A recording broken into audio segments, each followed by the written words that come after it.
Com mais R$100 mil em dinheiro vivo. Policiais militares chegam minutos depois, só encontram destruição. Com as gravações do ataque ao banco, a polícia conseguiu identificar e prender 13 integrantes da quadrilha.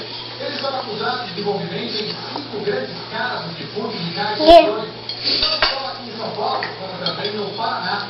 Os ladrões alugavam armas e se associavam a outros bandos de assaltantes.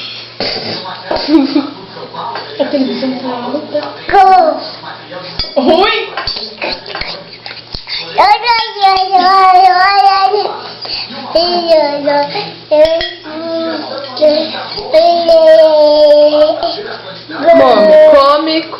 Come tudo. Lá pra dentro a mão e a boca.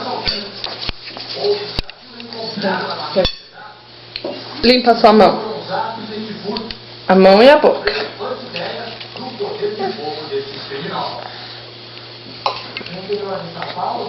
Limpou? A polícia estima que mais de R$100 mil foram movimentados na agência da nossa caixa em Santa Cruz do Rio Pardo. Os criminosos querem dar saques transferências e empréstimos das contas. A gerência descobriu o crime.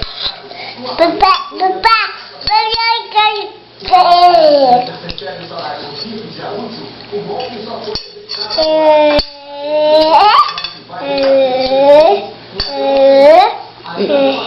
Para de graça e come tudo. Com a colher. É.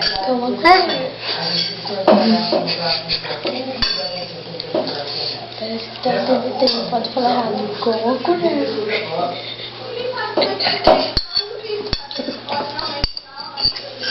Papá? Papá? Vai aparecer.